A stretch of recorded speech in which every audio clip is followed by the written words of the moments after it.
News channel நண்பர்களுக்கு வணக்கம். நண்பர்களே, தற்காலத்தில் சீனா, ரஷ்யா, அமெரிக்கா போன்ற நாடுகள் எல்லாம் 5ஆம் தலைமுறை விமானங்கள், 6ஆம் தலைமுறை விமானங்களை தயாரித்து அவற்றை பயன்படுத்தலாம் என்று அந்த நாடுகள் தயாராகி கொண்டிருக்கும் போது, நாம் இனியும் 4ஆம் தலைமுறை 4.5ஆம் தலைமுறை விமானமான தேஜஸ் மார்க் 1A, தேஜஸ் 1 போன்ற விமானங்களை நாம் வைத்துள்ளோம். இந்த விமானங்கள் தேவையா? தேஜஸ் மார்க் 1A 4.5ஆம் தலைமுறை விமானமும் தற்போது நாம் இனிதான் தயாரிக்க உள்ளோம்.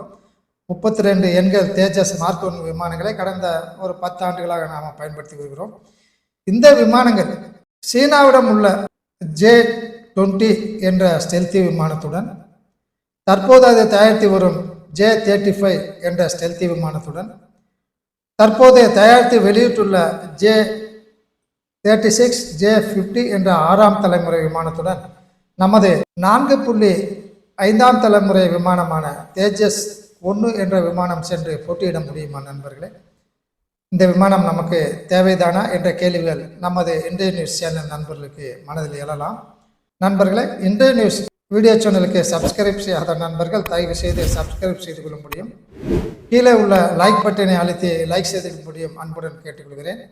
வாருங்கள் நண்பர்களை, வீடியோக்குள் செல்லலாம். நண்பர்களே, நம்முடைய தேஜஸ் மார்க் 1 என்ற விமானம் ஒரு என்ஜின் பொருத்தப்பட்ட விமானம். இது 4.5ஆம் தலைமுறை விமானமாக தற்போது உள்ளது. இதற்கு தேவையான என்ஜின்களை நாம் அமெரிக்காவிடம் ஜெனரல் எலக்ட்ரிக்ஸ் என்ற நிறுவனத்திடமிருந்து பெற்று தயாரித்துள்ளோம். இந்த விமானத்தில் உள்ள என்ஜினின் த்ரஸ்ட் பவர் என்பது 85 கிலோ நியூட்டன் என்று கூறுவோம்.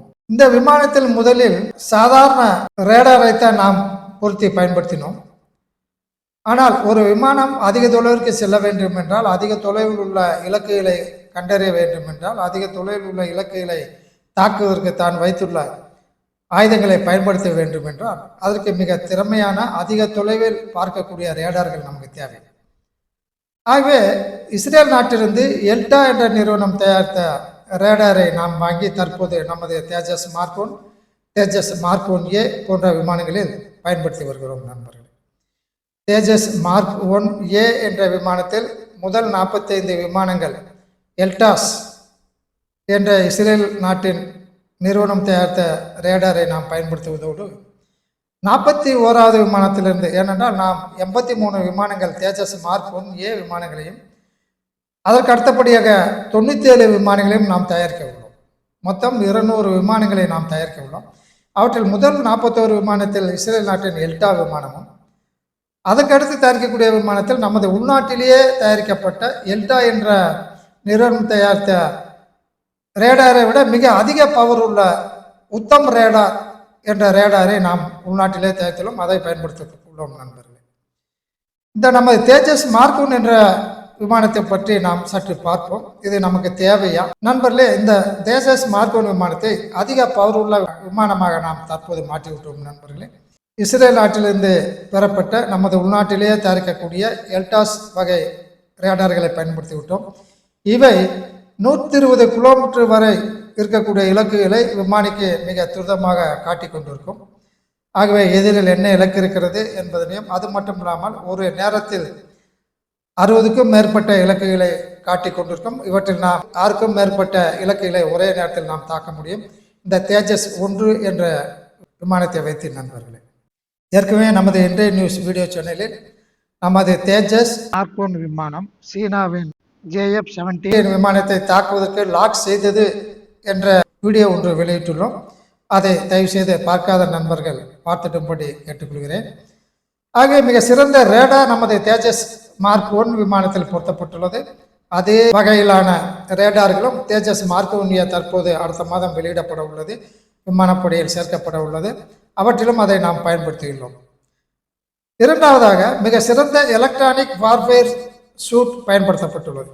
எலக்ட்ரானிக் வார்ஃபேர் சூட் என்றால் எதிரில் வரக்கூடிய இலக்குகளை ஜாம் செய்வது, எதிரில் வரக்கூடிய தாக்குதல் விமானத்தின் ரேடார்களை செயலிழக்காமல் செய்வது, எதிரில் வரக்கூடிய விமானங்கள் நம் மீது தாக்கு வரும்போது, மிசைல்கள் நமது தேஜஸ் மார்க் 1 விமானத்தை தாக்க வரும்போது அதை உடனடியாக நமது விமானிக்கு தெரிவிப்பது. அவ்வாறு தெரிவித்தவுடன் இந்த விமானத்திலிருந்து பிற பொருட்களை வெளியே அனுப்புவது. அவ்வாறு அனுப்பும்போது எதில் வரக்கூடிய விமானத்தின் அல்லது மிசைலில் உள்ள ரேடாரானது சற்று குழப்பமடைந்து எந்த இலக்கை தாக்குவது என்று சற்று அதிகமாக அதை யோசனை செய்யக்கூடும். அதற்குள் இந்த விமானம் தப்பித்து விடும். அது மட்டும் இல்லாமல் இந்த விமானத்தில் உடனடியாக அந்த இடத்தை விட்டு கிளம்பி செல்வதற்கான வாய்ப்புகளையும் இந்த ரேடார் விமானிக்கு கொடுத்துவிடும். ஆகவே இது மிக சிறந்த சுறுசுறுப்பான விமானம். ஆகவே இது உடனடியாக அந்த இடத்திலிருந்து தப்பித்து விடும் நண்பர்களே. அந்த அளவிற்கான மிக சிறந்த எலக்ட்ரானிக் வார்ஃபேர் சூட் இந்த விமானத்தில் பொருத்தப்பட்டுள்ளது நண்பர்கள். மூன்றாவதாக இவற்றில் ஆம்ராம் என்று சொல்லக்கூடிய advanced medium range air to air missile என்று சொல்கிறோம். இந்த மிசைல்கள் தேஜஸ் மார்க் 1 விமானத்தில் பொறுத்ததற்கான ஏற்பாடுகளாம் செய்யப்பட்டு அந்த மிசைல்களும் பொருத்தப்பட்டுள்ளன. இவை எதில் வரக்கூடிய விமானங்கள் அதை இலக்குகளை தாக்குவதற்கும் டாக் ஃபைட் நாய் சண்டை போடுவதற்கும் விமான சண்டை போடுவதற்கும் இந்த வகையான ஆம்ராம் என்று சொல்லக்கூடிய மிசைல் பயன்படுத்தப்படும் நண்பர்களே. அது மட்டும் இல்லாமல் நமது உள்நாட்டிலே தயாரிக்கப்பட்ட ஆஸ்ட்ரா மார்க் 1 மிசைலை நாம் பயன்படுத்துகிறோம். இவை ஏர் டு ஏர் மிசைல் 110 முதல் 150 கிலோமீட்டர் வரை சென்று இலக்கினை தாக்கக்கூடியது. வானிலிருந்து நமது விமானத்திலிருந்து எதில் வானில் வரக்கூடிய மிசைல்கள், பாலிஸ்டிக் மிசைல்கள், ட்ரோன்கள், விமானங்கள் போன்றவற்றை இந்த ஆஸ்ட்ரா மிசைல் மூலம் நமது தேஜஸ் மார்க் 1 என்ற விமானத்திலிருந்தே நாம் தாக்கி அழிக்க முடியும் நண்பர்களே. நான்காவதாக மிக குறைந்த விலையுள்ள விமானம் இது. நமது உள்நாட்டிலேயே தயாரிக்கின்றோம். 85% மேலாக இந்த விமானத்தில் உள்ள பாகங்கள் எல்லாமே நமது நாட்டிலேயே தயாரிக்கப்பட்டது. வேண்டிய ஆயுதங்கள், வேண்டிய ஸ்பேர் பார்ட்ஸ் எல்லாமே நமது நாட்டிலேயே கிடைக்கின்றது. ஆகவே நாம் வெளிநாட்டில் இதற்காக பழுது ஏற்பட்டுவிட்டால் அதை சரி செய்வதற்காக நாம் வெளிநாட்டினை எதிர்கொள்ள வேண்டிய தேவையில்லை நண்பர்களே. நமது விமானப்படை மிக சிறந்த விமானப்படை. காரணம் இல்லாமல் இந்த தேஜஸ் மார்க் 1, தேஜஸ் மார்க் 1A, தேஜஸ் மார்க் 2 போன்ற விமானங்களை நிச்சயம் தயாரிப்பதற்கு அனுமதி வழங்காது. ஆனால் இவை நமது நாட்டின் பாதுகாப்பிற்கு அதிக அளவில் பயன்படுத்தப்பட உள்ளது என்ற காரணத்தினால் நண்பர்களே, தேஜஸ் மார்க் 2 என்ற விமானம் இனியும் ஒரு 3 ஆண்டுகளில் முதல் விமானம் பறக்க விடப்படும் நண்பர்களே. அவற்றில் 5.5ஆம் தலைமுறை விமானத்தில் உள்ள அனைத்து வகையான தொழில்நுட்பங்களும் அதில் இருக்கும் என்று கூறப்படுகிறது நண்பர்களே. நாம் ஏற்கனவே 15,000 கோடி நிதி ஒதுக்கீடு செய்யப்பட்டு தற்போது தயாரிக்கப்பட்டு வரும் ஆம்கா AMCA என்ற 5ஆம் தலைமுறை விமானத்தில் அதை தயாரித்து முடிக்கும்போது 6ஆம் தலைமுறை விமானத்தில் என்னென்ன இருக்கின்றனவோ AI என்று சொல்லக்கூடிய ஆர்டிஃபிஷியல் இன்டெலிஜென்ஸ், விங்மேன் என்று சொல்லக்கூடிய இந்த நமது ஆம்கா விமானத்தினுடைய இன்னொன்று ஆளில்லா விமானம் உடனே பறந்து வந்து கொண்டிருக்கும்.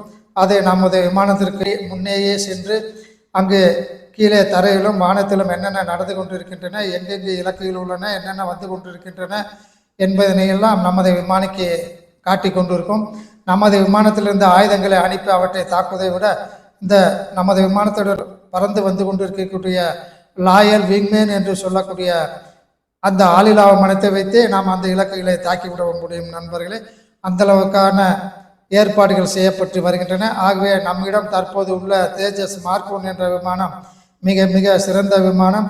அவற்றை நாம் இனியும் மார்க் 1A என்ற அளவில் 200 விமானங்கள் தயாரிக்க உள்ளோம் நண்பர்களே. இத்துடன் இன்றைய நியூஸ் இந்த வீடியோ செய்தியை முடித்துக் கொள்ளலாம். நன்றி, வணக்கம். இதுபோன்ற இராணுவத்தின் வளர்ச்சி, நாட்டின் வளர்ச்சி, பொருளாதார வளர்ச்சி போன்ற செய்திகளை உடனுக்குடன் தெரிந்து கொள்ள இன்றைய நியூஸ் சேனலுக்கு சப்ஸ்கிரைப் செய்து கொள்ளவும்.